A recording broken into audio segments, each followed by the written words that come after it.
He was here. You want me to run outside? See if he's out there? You could, yeah. Yeah, I can do that. Did you leave? Okay, yeah, family versus. Oh, check that for easy. Okay, thank you. No, appreciate it. Thank you. Okay. Let's restart.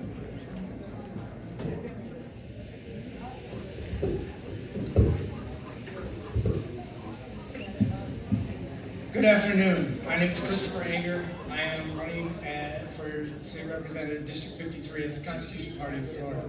I will be on the ballot come November the 3rd to 2026, and I'm here to try to earn your vote. First, I want to start out with something that drives me.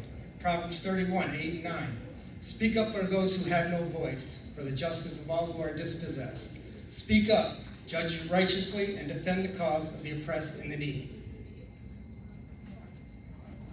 The other day I heard something on the radio that 99.9 Richard Spears, he had a segment where he was talking about the trait that is most important for people to be successful in life.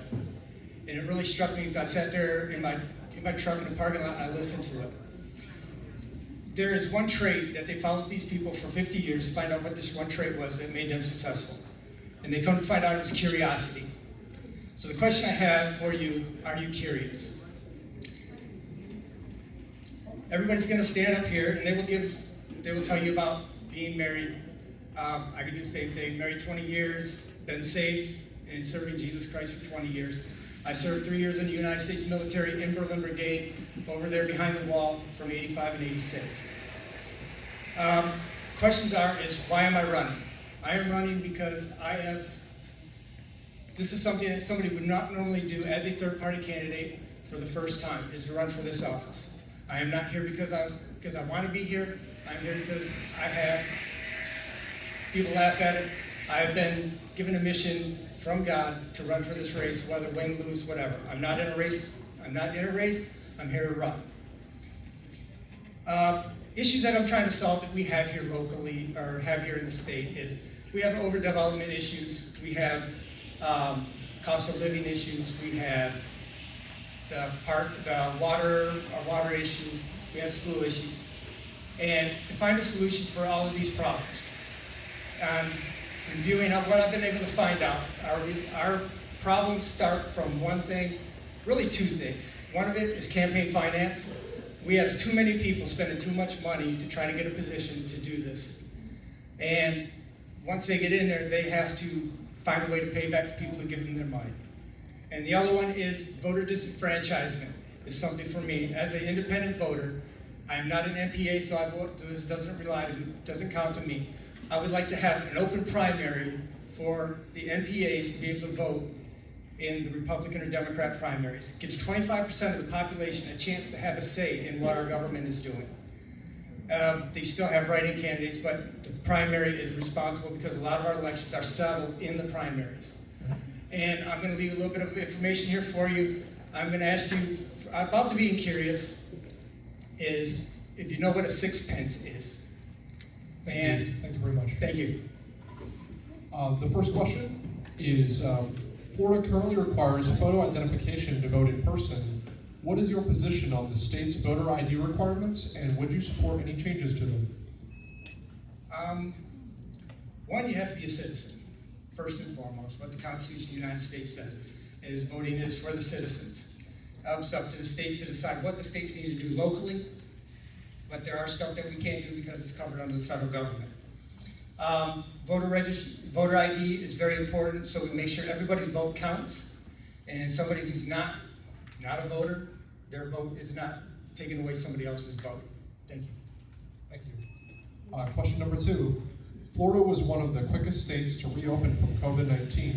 Do you think that was appropriate? I think we closed down too fast, and we stayed closed too long. People will sit there and go back and forth with me. I lost family members as friends. I've lost friends as friends because of my take on it. I was in the military. I was a combat medic, and I have an idea of how the medical system works. And there was an issue, there was a disease, there was something going on, but the people that it was attacked, we could have handled it a whole different way. Florida was on the leading edge of it, but I still think that we closed down too fast, we stayed closed too long. Thank you. And question number 3, it's a little bit longer. The 30-year joint federal and state funded comprehensive Everglades restoration plan, CERP, has been much more expensive than original estimates. In 2000, it was estimated to cost $8 billion. It has cost almost 3 times that. Are there any changes you would like to see made to avoid cost increases? For me, the biggest thing with all of that stuff at the Everglades is the people who contaminated it should be the ones paying for it. It shouldn't be on our back. It shouldn't be taken from our roads. It shouldn't be taken from our springs. Let the people who profited from all this for all them years, let them pay it back. It's with anything that they cause. I mean, federal government's making people fix the damages that they've done. We should have them pay for their share, or pay for all of it, really. It shouldn't be our responsibility. Thank you. And for your 2-minute closing statement? The thing I want to sit here and share with you guys is I don't know what I'm going to do if I'm elected for this position. But there are very intelligent people out there that you can turn to, because if you don't have an answer, there's somebody out there that has an answer. There's people who's held the position, there's people who want to be in the position. I'm not going forward telling you that I'm already working on stuff. I know what I would like to see, like the Florida Vote Act. But to get to the end with really what I have here is, I don't know if you understand what the bride's poem is. Because running for office is like looking for a relationship. You're looking for a spouse, somebody who will be able to help you through the rough times. So the bride's poem is something old, something new, something borrowed, something blue, and a 6 pence in your shoe. This race that we have up here is the epitome of that. We have old, new, borrowed, and blue. Come November, I will be on the ballot as the candidate that's different than everybody else. And the other part of it was a 6 pence in your shoe. 6 pence is a coin that was placed in the bride's shoe for prosperity, happiness, and good fortune. I will be the one that will not take the coin from your shoe. Thank you. Thank you. Candidate number 2. Feel free to start the 3 minutes whenever you're ready. Thanks. Well, good afternoon, everybody. My name is John Carroll. I'm running for State House for the Republican primary. I moved here in 2004 with my family. I finished high school at Central High School and graduated in 2007. I was part of the Navy ROTC there. Right after, as soon as I graduated high school, I shipped out for the Army and served as a military policeman. I served 15 months and 2 birthdays over in Iraq. When I got out and I moved back down here to Florida at the end of 2012, I went to college at St. Leo and graduated. And I continued my service as well in law enforcement with the Department of Corrections, rising to the rank of sergeant. That's the quick part about me for my public service in uniform, and I continue serving right now in the Florida State Guard as well. And I've been deployed 5 times with them, 3 hurricanes, the Holmes County tornado, and my first deployment was to the Texas border, where we were sent over there to build barricades over at Eagle Pass South at one of the Indian reservations. So my entire life is dedicated to serving the people. Every single job I've ever had is public service. It's all I know. My personal motto, and I've had this for years, is like a lot of military units, the mottos are in Latin, so I made my own as well in Latin, which is Servio Cum Honor, which means I serve with honor. That's all I want to do. I want to serve the people, and I want to continue serving. In the political side, I've been very fortunate as well to serve on different boards, volunteering, and just helping out do what I can. I served on the city board years past. I was serving on one of the county planning and zonings for a year, and then I was lucky when the governor appointed me to the Housing Authority back in 2022, and I'm still serving there now, currently as the chairman. And that's what I want to keep doing, is I want to keep serving the people and doing what I can, and be, you know, the position's called a representative for a reason. Why is it called representative? Because you represent the people and your constituents. So I want to be Hernando and Pasco's voice and vote up in Tallahassee. I'm not voting because of Tallahassee. I'm not voting because of anyone else. Yes, the vote affects everybody from Pensacola to Key West, but we need to bring what Hernando County and Pasco County want up there.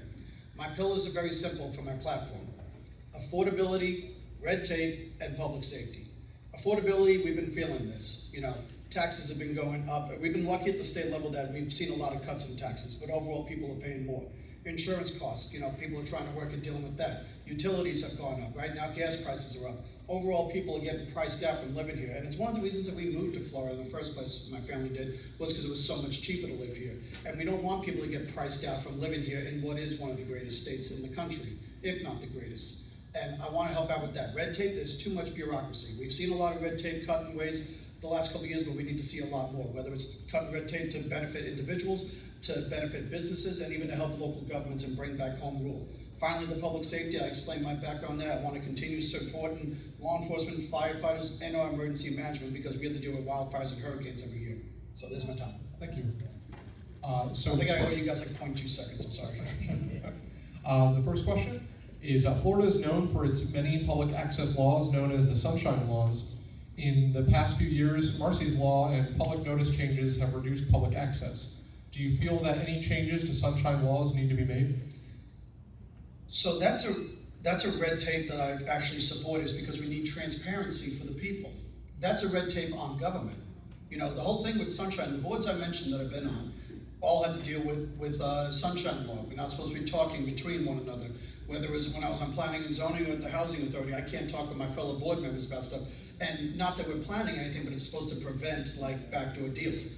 We need to increase transparency. We need to increase availability to the public. You know, we've heard stuff when it comes to the Doge and FAFO and trying to put everything from the local government all the way up on websites and systems where everyone can look at it. I want to see an increase on that. There's nothing that I should be doing that you can't find out about, you know, that's going on when it comes to the official business. If I'm voting on something, whether I'm supporting something, you guys need to know.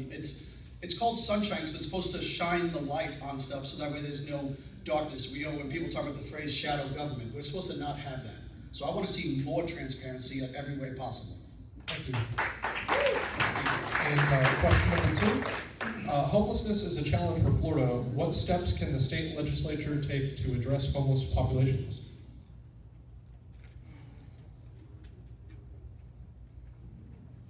The first time I remember seeing, you know, something that really hit me like this, you know, I grew up in New York, if you can't tell by the accent, and we went to Rockefeller Center, and I remember seeing somebody, this was Christmas time, and seeing somebody on the street covered in a blanket trying to stay warm, and that hit me.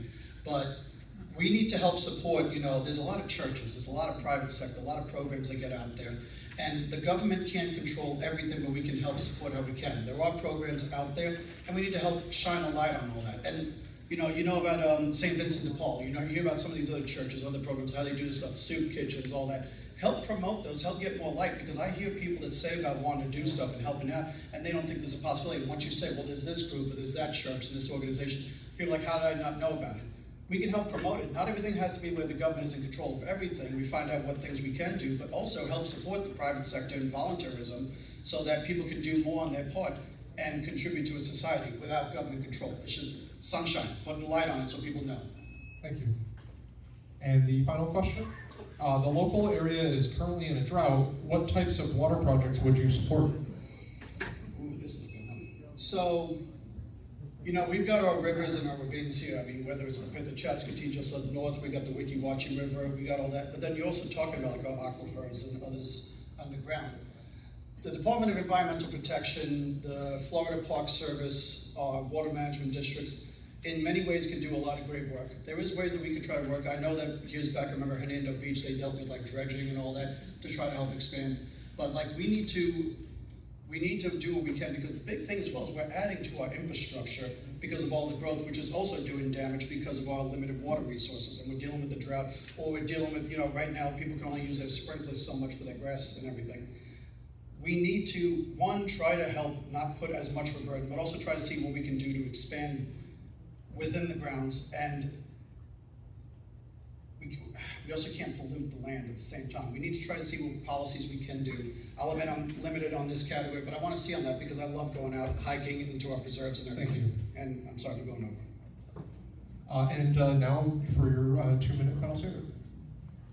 So, to go a little bit with that, what I was starting to finish up, is that, yes, I'm limited on the categories on what to do there. So, I want to try to find out what more we can do without damaging our natural resources and damaging our lands. Because I love hiking and I love going out to the Weeki Wachee Preserve or going out to the state national forest that we have out here. So, I want to try to do our part we can to find out without doing any destruction. Going back to my closing though, I'm very fortunate and very thankful for the time that I've had here going across, talking to people, and the amount of support I've gotten. And I also want to thank you guys, because I was standing in the back most of the time, and seeing you guys are out there taking notes on every single person that's coming up here and talking. You're taking your notes on me, you're taking notes on everybody, and I like seeing that because you guys are being informed voters, so keep that up. I have dedicated my life to serving the people, and I've taken the oath many times. The oath for the military, the oath in the state guard, the oath in law enforcement. And the reason why I bring that up is because my word means something. When I tell you that what I'm saying, what I'm doing, I mean that with all my heart. And the last thing I want to do is break my word. If I break my word, I'm breaking my oath. If I break my oath, then I'm breaking who I am. I live by what I say, and I mean what I say, and I want to do everything I can to help out the people, serve the people, and not damage my reputation and my word, because at that point, what am I? You know, I'm a soldier. I've been a law enforcement officer, I've been all of this, and the last thing I want to do is ever destroy that, because now I'm damaging the credibility of them. For every law enforcement officer and every single service member I've served with, I've forsaken them if I do that. I've been very lucky. I've been endorsed by the National Association for Gun Rights because I'm huge on our Constitution. As you can tell, the First Amendment and the Second Amendment are dear to me and to everybody. For those that know Congresswoman Anna Paulina Luna, who's been a real She bucks the system up in Congress. I've been fortunate to be endorsed by her, but the biggest endorsement is all the people I've talked to here. If you guys have any questions, please let me know. VoteJohnCarroll.com, and I'm open to you guys. Thank you. Thank you.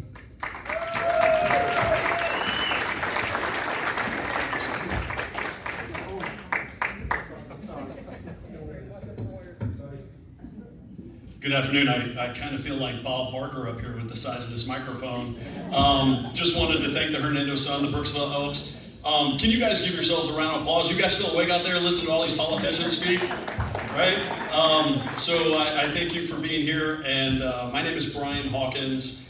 I am running as your Republican primary candidate for District 53 state representative.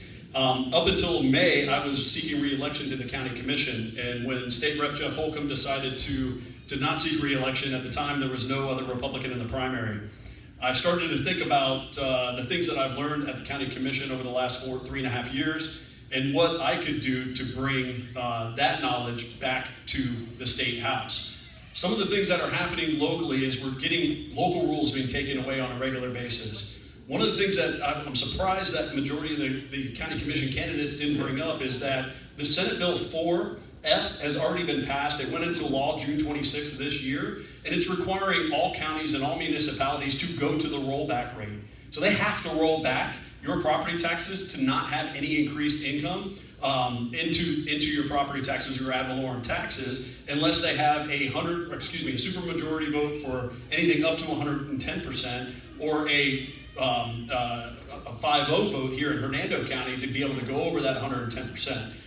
Things that I'm proud of since serving on the county commission, we rolled back your taxes last year, -3%. It was the largest millage reduction in the state of Florida, and I was chairman during that time. Other things that I'm extremely proud of is also our storm response in 2024. We got whacked on both the west side and the east side of this county. And being, prior military, was very important to me, and that's to help with those services and then provide, crucial cleanup to the west and the east side of our counties. And I'm proud to say that out of all the counties and municipalities in the Tampa Bay area, we were the first ones to clean up. We did it most efficiently, and we did it within our budgetary constraints. So thank you very much for being here today. Again, my name is Brian Hawkins, and I look forward to your questions. Thank you, Mr. Hawkins. So the first question is, What road projects enhancement in the area do you support? Are there any new ones that you propose? Yeah, thank you. I worked alongside Rep. Jeff Holcomb in regards to County Line Road. When I first got on the board, Pasco County wasn't coming to the table. Rep. Holcomb brought them to the table, and when they did, I was working at the MPO, Metropolitan Planning Organization, which deals with all of our state and federal roads within Citrus and Hernando counties. What we were able to do is we were able to pass FDOT, Florida Department of Transportation, is funding 50% of it. 25% is going to be funded by Hernando County, and 25% is going to be funded by Pasco County, and that is in the pipeline and going to be done. Other infrastructure projects that we need to look at are Highway 50, Barclay. We've got to look at 41. And what I would like to do when I get to the State House is actually get County Line Road a state road, because I believe it's a main artery for hurricane evacuation. So I'd like to get that turned over to the state so we can speed up the process and get it done. Thank you. The second question, Florida is considered relatively business friendly. Are there any changes you would like to see to the current balance of consumer/employee protections versus business friendliness? Yeah, so business friendliness, and by the way, we're the #1 state in the union, and I do have a plan for when I get elected to this position. One of those plans are currently right now, the reason that we're dealing with the cost inflation of construction as well as home prices is because there's a very unknown tax that you are not aware of. Anything that's prefabricated trusses, manufactured homes, inserts for your bathroom, all of that, if it's done inside a manufacturing facility, they tax the labor. There's a sales tax on labor that goes down to the end user. We're going to get rid of that tax. Thank you. And last question, a law that passed in 2025 grants the state broad powers to override local comprehensive plans. Do you support or oppose this change? So I oppose this change completely. I think in 1985, 1988, when the comprehensive plans were developed, this has been near and dear to my heart for the last 4 years, because you got to understand the way the flow of government works in our state. It comes down from our state constitution to the municipalities and local government. The comprehensive plan was put into place so that local governments had the control over what their future land use would be. What's happening is when you come, anybody, and this is not just here in our county, but throughout all 67 counties, the majority of people can just do these amendments whenever they want. They just need to have a 3-2 vote. When you submit a comprehensive plan to the state of Florida, it needs to be enacted, it needs to be held to that enaction, and I believe if there's ever an amendment, it needs to be supermajority 5 vote. Thank you. And to wrap up the 2-minute statement? Thank you. So again, my name is Brian Hawkins. I've been serving this community since 2022 as your county commissioner for District 2. I look forward to your support to bring that knowledge to the state. I'm proud to say that I've been endorsed by Congressman Gus Belarakis. I've been endorsed by Sheriff Al Nihai, Sheriff Chris Nacco, and the great Sheriff Grady Judd. I've also been endorsed by the NRA and the Florida, there's so many of them, I forgot. The state FOP, the state fire, as well as the Florida Chamber of Commerce because of my business friendliness. So I appreciate your support in the primary, and I look forward to getting your support again in November. Thank you. Thank you so much.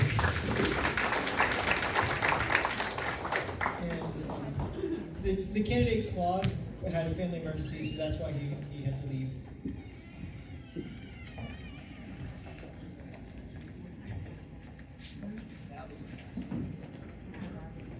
Okay, now for our last candidates of the day, if we could get the Hernando County School